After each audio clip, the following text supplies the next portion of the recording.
If we want to have all this technology, if we want to have the age of IoT, we want to live in an age where nothing is ever forgotten, benefit from that, we have to accept that we will lose privacy. It's just that simple. Now, we can regress and get rid of these things and return to an age that my grandfather and grandmother lived in, or we have to find a compromise. And it's the same with freedom of expression and commerce and all of these other things.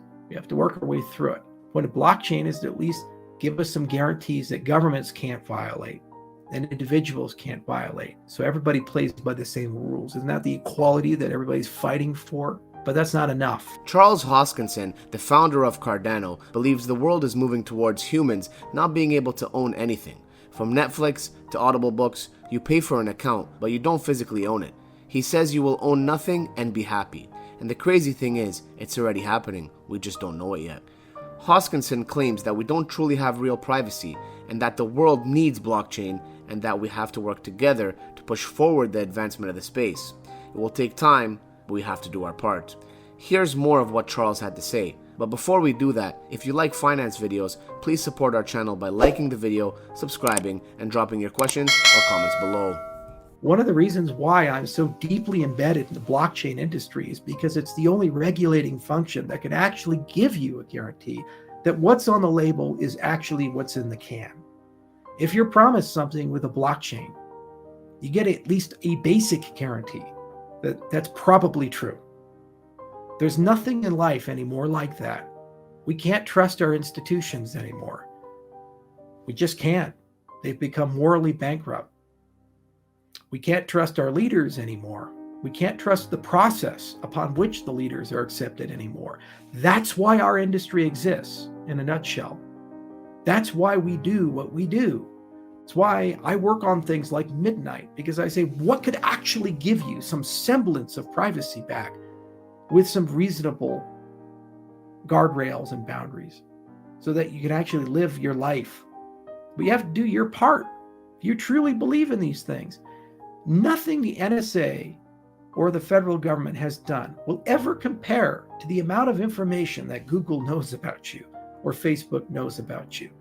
Nothing, because it's their business, and they've hired hundreds of thousands of engineers, data scientists, researchers to wake up every single day.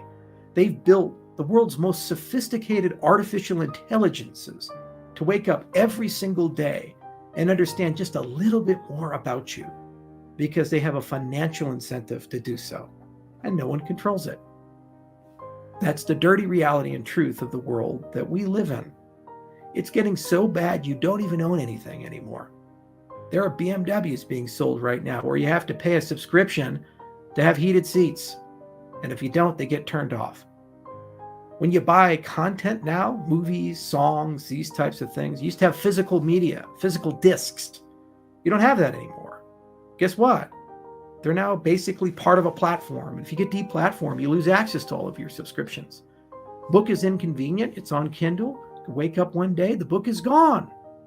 This is why the motto, you'll own nothing and be happy, is repeated gleefully again and again by the Weffites running around.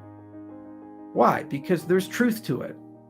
People are walking towards a world where you can't even repair stuff. The right to repair? Look it up. You want to know why I don't like John Deere anymore? Well, it's very simple. It's really hard to repair this stuff. You can't just swap parts. It doesn't work anymore. Software prevents you from doing that. This is the world we're heading towards, a world where you control less and less. More and more decisions are made for you, not even by people, but by algorithms. It's an incestuous relationship between the private industry and the governments of the world. And in many cases, many of the smaller governments no longer even have the power to say no. They're told by a large global order what to do. That's the problem. And that's why the blockchain industry exists. Why people are fighting hard every day, writing software every day, and deifying certain people who aren't martyrs, who benefit financially and haven't made huge sacrifices. It doesn't accomplish anything. It diminishes the movement. We don't have to have martyrs anymore because we are all living the consequences of this. We've all felt this. Whole world got shut down for 2 years and no one owes us an explanation for it. Every day, more and more freedoms are taken from us and no one owes an explanation for it. And we're told to sit down and shut up.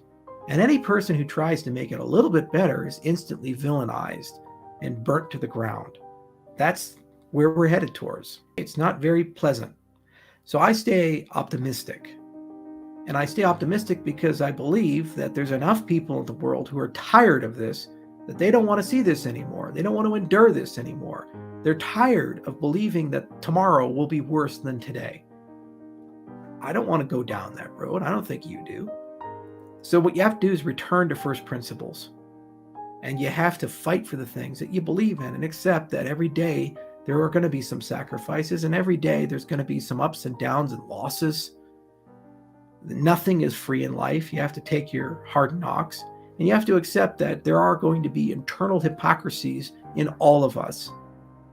People always say what they want, but what they do is far more important, because that tells you what they truly want. We have to be honest about that. There's a group I belong to in the cryptocurrency industry. It's a big exclusive group with lots of CEOs in it. It's a WhatsApp group. And when there were some privacy issues with WhatsApp, they said, you know what, we should move the whole thing to Signal. These are all crypto people. They fight for privacy. They believe really strongly and these types of things. So I guess what happened? No one moved to Signal because it was too inconvenient relative to WhatsApp. That's amongst the elite. Find this a lot too with PGP. You have all these cryptographers running around. I very rarely had a cryptographer email me with PGP. They're the ones who write the protocols, because convenience usually wins out. So we need to think it through. It's a complicated thing. There's a lot of moving pieces to it. There are dangers in the world. People have to deal with them. People have to regulate them. I'm scared shitless of gain of function. I think it's probably going to end up killing the entire human race if we don't do anything about it, 25 to 30 years, because a small group of people basically can pull off an extinction event. Thank you for watching our video. For more finance content, don't forget to like the video and subscribe to the channel. And remember, when in doubt, just hodl.